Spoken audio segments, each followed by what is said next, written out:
All right, let's get started. All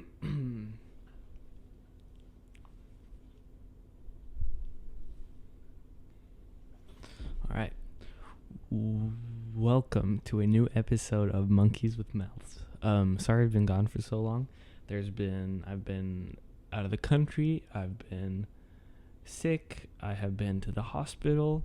I have been having fun. But now we're back and we're settled in. And as you can see, the background is kind of new. So let me move this microphone.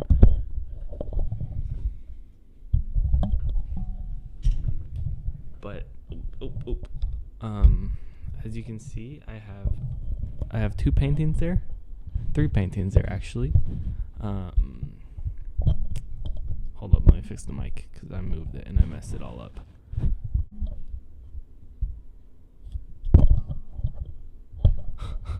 I'm struggling here. There, we got it. But as you can see, the background is all new. Yeah, so I painted these myself. There's Papa Donnie right there. You can't see Papa Biden, but Papa Biden's up there. But yeah, so I've been painting. I've been just being in creative zones, being in my creative zone. And yeah, it's been nice. But now it's time to just focus in. I've been avoiding recording the podcast for the last few days. I'm not sure why. I just haven't felt the energy to do it, but let's jump into it. So in today's episode, I'm going to talk about why the United States of America is the best country and why it's the worst country, and what bothers me about the state of the world that they're in, like current events, current politics, current economy, just why it bothers me. I think this is gonna be a shorter episode, so it shouldn't be too heavy, too serious. These are all my opinions, and yeah, this for entertainment purposes. I don't know why I'm saying that, just to disclose. I don't know, but anyways, so. While I was gone, I was in Costa Rica, and I hung out with my family, right? But I'm coming from Texas, right? I'm right now back in Texas. Thankfully, I'm back in the United States, Texas, the country of Texas, the world of Texas, which is the only thing that matters. But I was in Costa Rica, and it was a culture shock. I grew up there, 17 years there. I moved up here to the States last year. It's been a year and 6 months now. 6 months now. That's wild. But they had these, because of Corona, they had these certain restrictions. They had driving restrictions, mandatory masks, just limiting the amount of people in a place. Stupid. You had to make reservations for everything, and it was just annoying. But let me get deep into why it was just a shock so much. So as I mentioned, they had driving restrictions, which meant certain days. Okay, before I go there, Costa Rica is a third world country, right? It's poor. It's dirt poor. I think it's like 40% of the population is poor. I'm probably completely off. It's more like 20%. It's still a crap ton, but not as much as I think it's Colombia. Colombia is like 43% poor. But Costa Rica's poor, right? People have a tough time accessing technologies and just, access to technologies. They have it, but it's very tough to get access to it.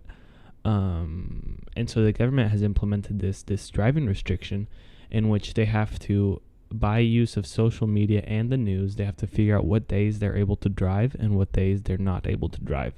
And it all has to do with the last digit of your driver's plate. So, for example, we positive ending ones couldn't drive Monday, Wednesday, or Friday. But they could drive Tuesday, Thursday, Saturday, and Sunday. Or another rule, so I was there for 3 weeks, right? So the first week it was like that, and both of our cars are odds, so we couldn't drive. Like the first week, it was an odd restrictions, so we couldn't drive on Mondays, Wednesdays, and Fridays and Sundays. Okay?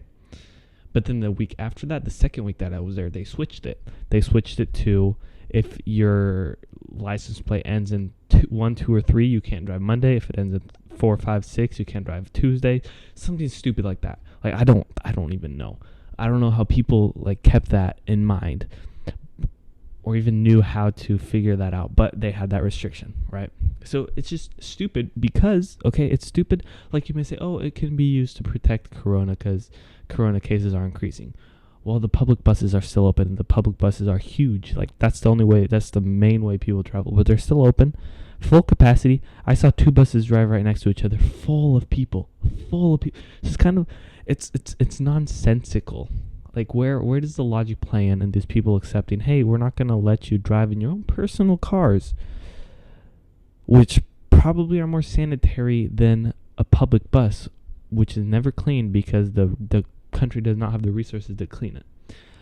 But anyways, okay, you can say, oh, because the science. Well, the science kind of states otherwise, and it's kind of common sense to think otherwise, but okay. Second, the use of masks. So, okay. Use of masks, fine. I'm okay with using a mask, but they would enforce wearing masks outside. People would freak out if you don't wear a mask outside. I would see these poor. I live in the mountains, so we have to go through not very. The country's poor, so it's not. You're not seeing great houses all the time, and you're not seeing great like you don't see great infrastructure. You don't see great just living situations, and you'd see people working, like mowing the lawn outside with a mask on, outside basically alone. In their own, in Costa Rica, they keep everything's barred off and fenced off because the people there are like apes, and they break into anything that does not have anything to stop it.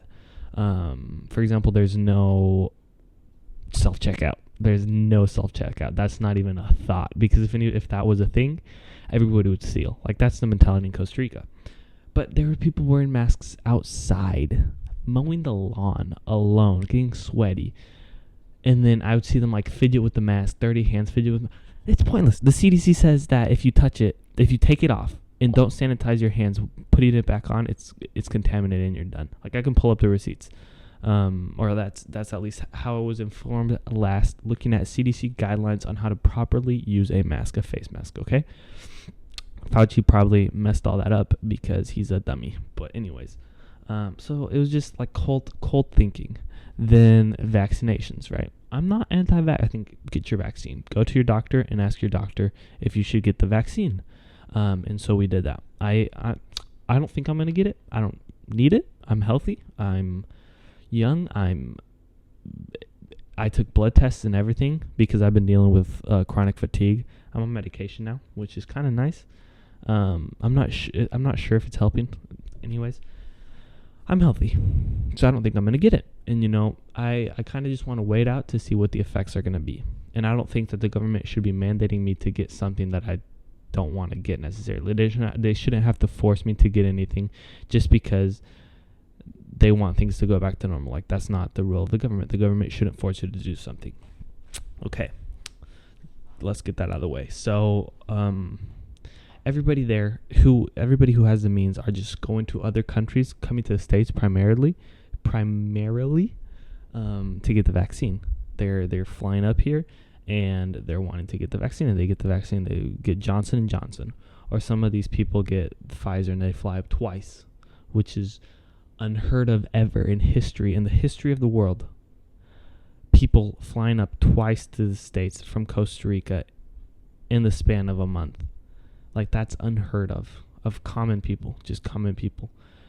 I bet they're going into debt, or they're pulling out their savings, which is not very wise at all. But okay, let's say that it's smart, because they want to stop corona. Okay, sure, I respect it, and I'm not gonna call you out. But something that really did bother me is, okay, I'm a Christian, right? So I go to church. And so at the church service that we went to, I was really disillusioned with what's going on in the church in Costa Rica, and what's just going on in the world in general, and people, the mentality of people, the sheepish mentality of people, that they are willing to give up freedoms for perceived safety, which in reality you give up everything. The government's not going to help you, and they're not going to keep you safe, because why would they keep you safe if they have all the power already? So what incentive is there for them to keep you safe if they already have all the power? Okay.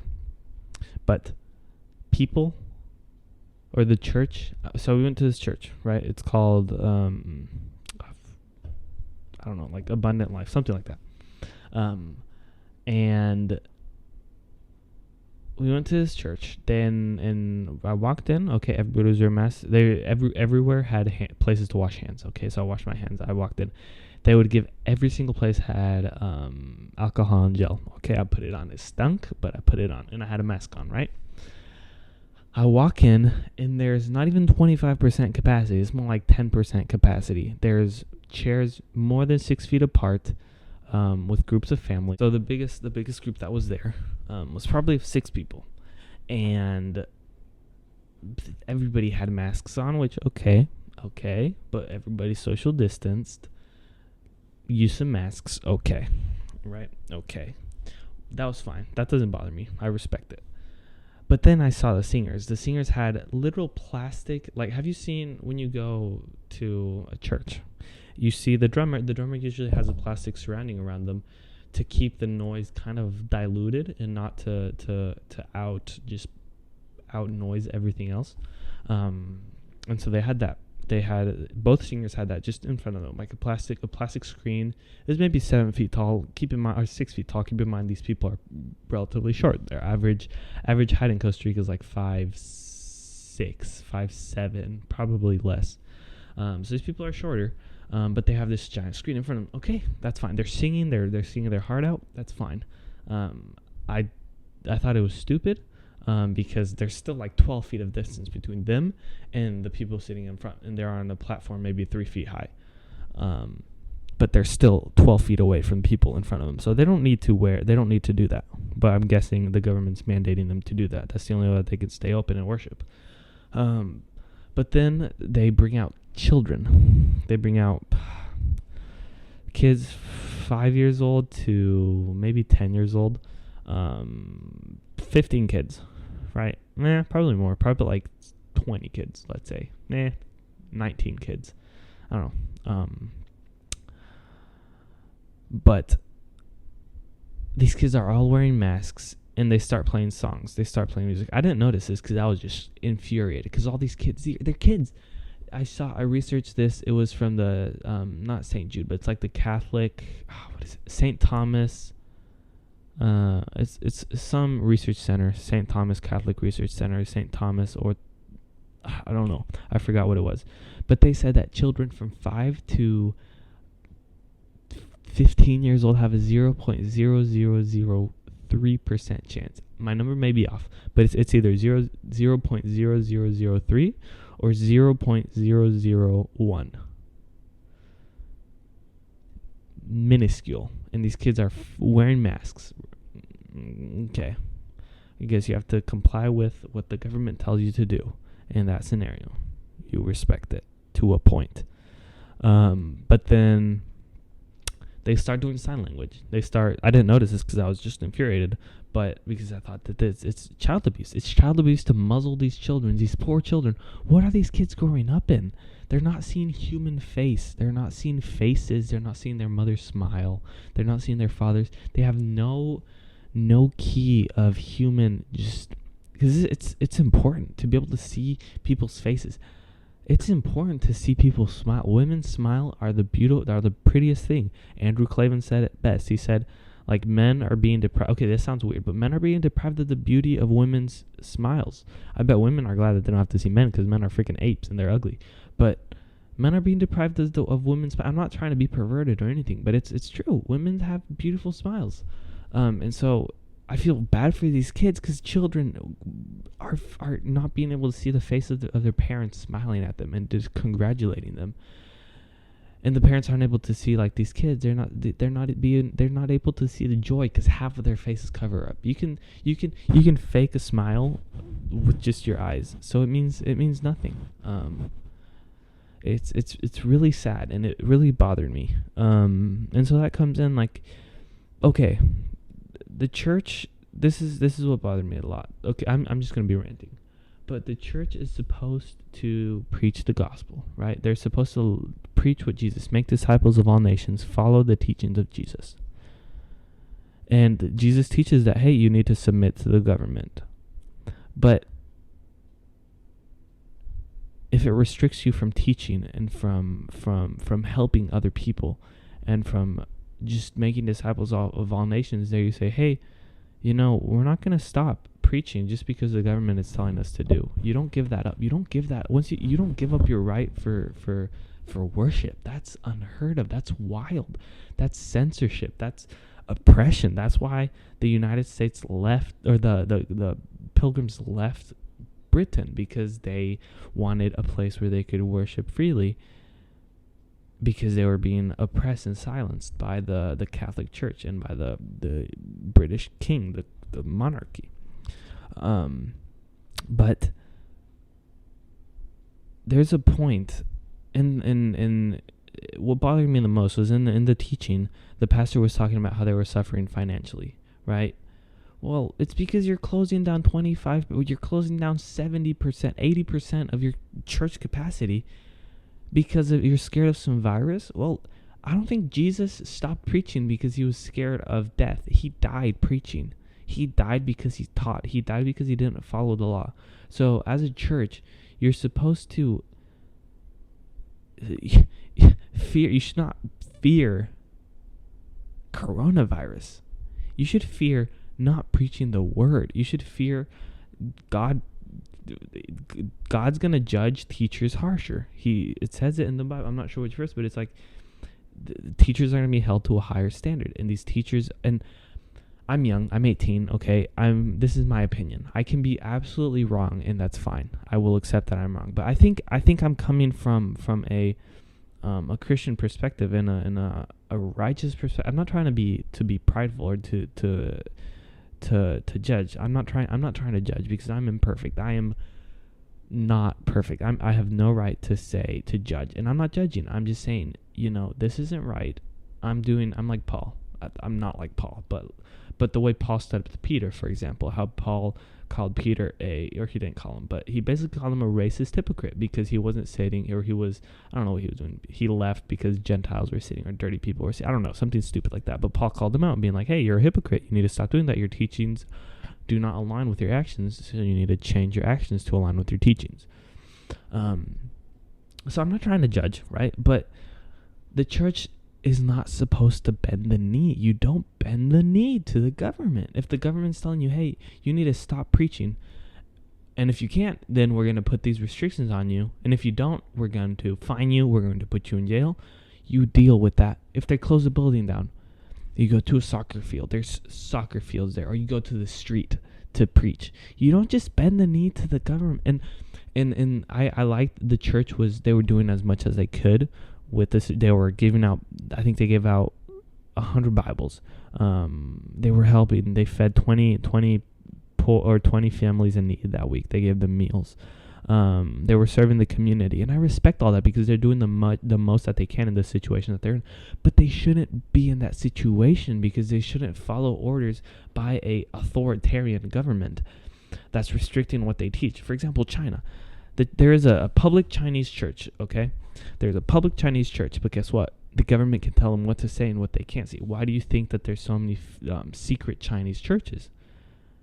Because the main big churches are being just controlled by the government and controlled by these people who have certain desires and certain things that they want taught that don't align with the gospel, and they want to restrict what the gospel preaches. And so that's why people aren't content, and that's why they're secret churches, secret meetings where people praise. But that's unheard of. So it made me think of this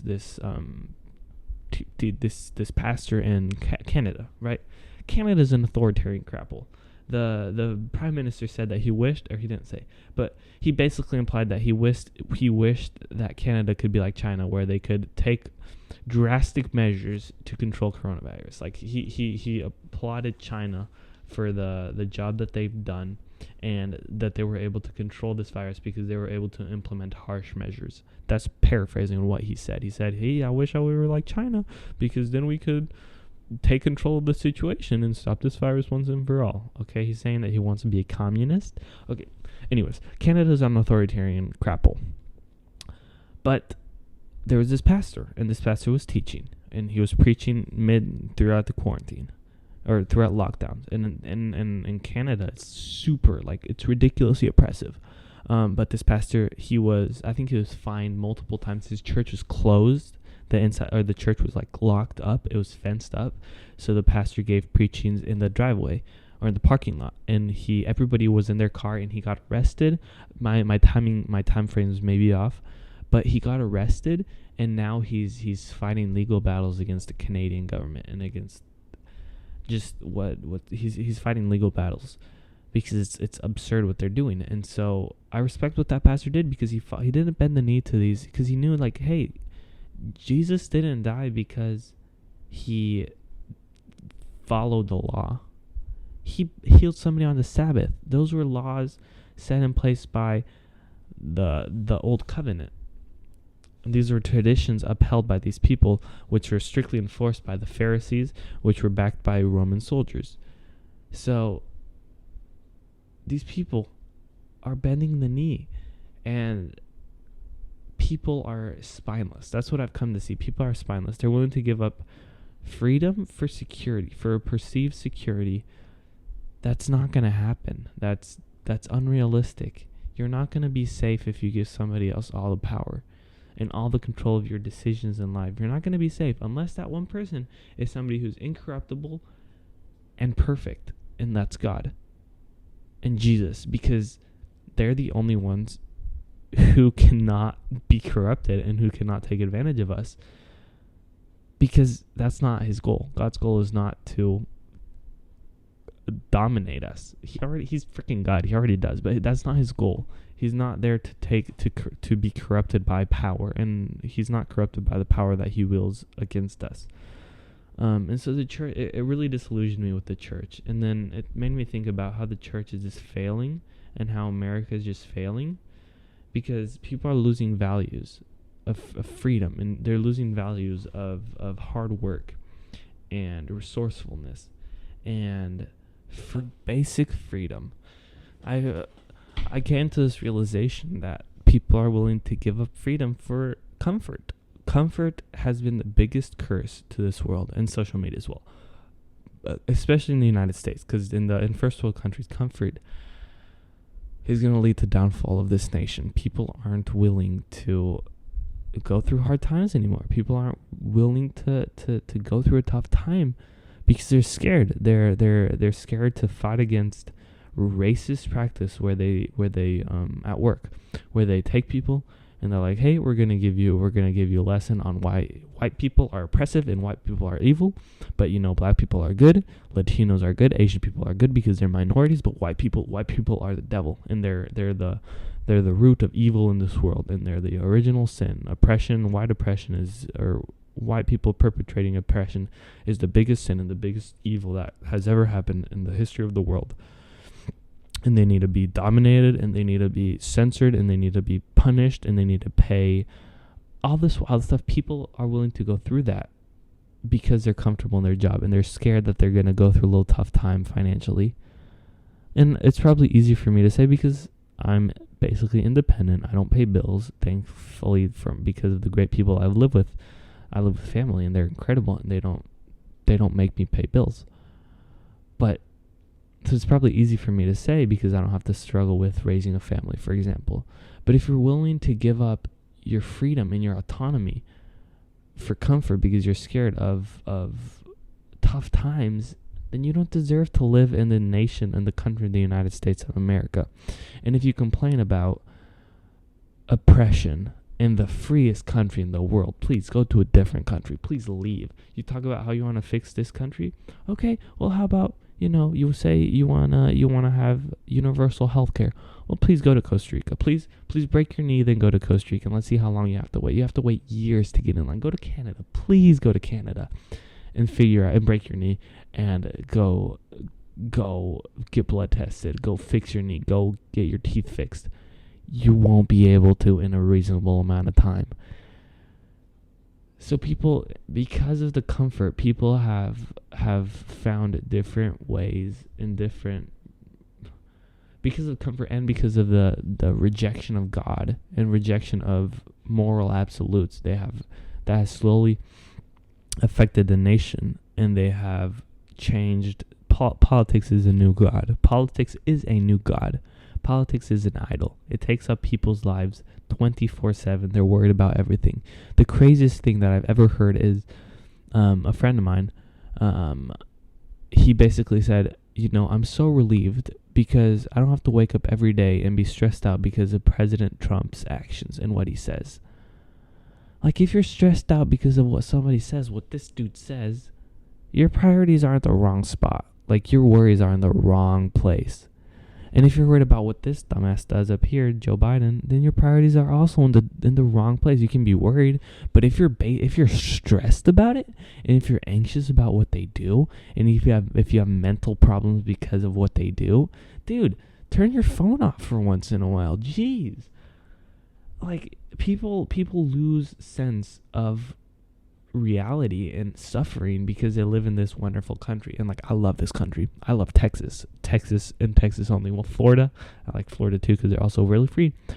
But people need to find that spark in them, because each American has it. Each American has that spark of freedom and of love, of independence, and of fighting back against oppression. And that's something that we've slowly been losing. And you can talk about how the Romans, when they would conquer a nation, they would demasculinize and they would kill all the men and prospects of men and kids and old men, and then they'd only leave women and girl children, because that's how you dominate a society. That's how you conquer a society, is by demasculating and eliminating men.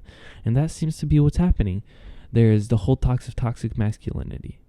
Okay, well, toxic masculinity built the world. If you're talking about toxic masculinity, it built the world. How do you think your house was built? By a masculine dude, by a man who built something, men who fought wars for your freedom. If you live in this country, people died for you to live in this country. People died for your freedom to be able to speak. Toxically masculine men who are willing to die to protect women and children and to offer these people freedom. If you're saying that's toxic masculinity, you're stupid. And if you think that toxic masculinity is bad, then you're stupid, okay? Plain and simple. There's a difference between toxic masculinity and abusive behaviors. There's a huge difference there. But the demasculinization of males, the slow demasculinization of males and demonizing of males has really affected society, and you can see it. You can see the percentages. You can see the percentages of reproductivity, or the ages that men lose their virginity. Like, I don't agree with a dude losing his virginity before marriage, but it's gone up to, I don't know what the age is now, but it used to be like 15 or 16 the average, but now it's like 18, 19 or 20, something along those lines. Maybe it's 22. But it's significantly gone up. And so the demonizing of males has really affected society, and you can see it because people aren't willing to fight back. People are willing to, I'm comfortable here. I'm just gonna, I'm not gonna take a risk, I'm scared of this. I'm not gonna take a risk. It's something that this country needs to figure out. That spark needs to reignite. We need another great awakening. We need to re-put God into culture. We need to, because of absolute Judeo-Christian values are the most important values. They're what give people freedom. Freedom. It's not a light word. Freedom is important. But yeah. So I love America and what it has, the potential that it has. But it's heartbreaking to see how it's falling and how this empire, how this experiment is degrading. And it's painful. Coming from a country where I always saw America as a shining beacon of hope. Seeing how this country has slowly fallen from grace and how people have definitely lost any dignity, any value, any integrity. How people have lost. Yeah, it's really hard to see. And me growing up as a young man, I see this, and it's heartbreaking because I see people. I have a friend who told me, "Hey, you shouldn't do this podcast because I'm scared, or you should be scared of being canceled." I don't care about being canceled. Jesus died for me. Jesus died for all people who believe in him. Like, it's not you don't think about the consequences. You think about, if I die, if I get canceled, do you know what that means? Faster to Jesus, and that's good. But anyways, it's just the people have become so weak, and the church should step up, but it doesn't. The church is so weak and so feeble and so easily accepting of so many false teachings and so many wrongs that are clearly stated to be wrongs. And the normalizations of mental illnesses, the normalization of just ludicrous science, quote unquote science. It's yeah, it's absurd. Anyways, I hope you enjoyed this episode. I'll be pumping out episodes. So yeah, I hope you guys enjoyed, and have a great rest of the day or night. I don't know. Like, subscribe. I posted a comic, or not a comic, but a little illustration on my Instagram, monkeyswithmouths.podcast on Instagram. I'll be posting clips on there too. So yeah, I hope you enjoy.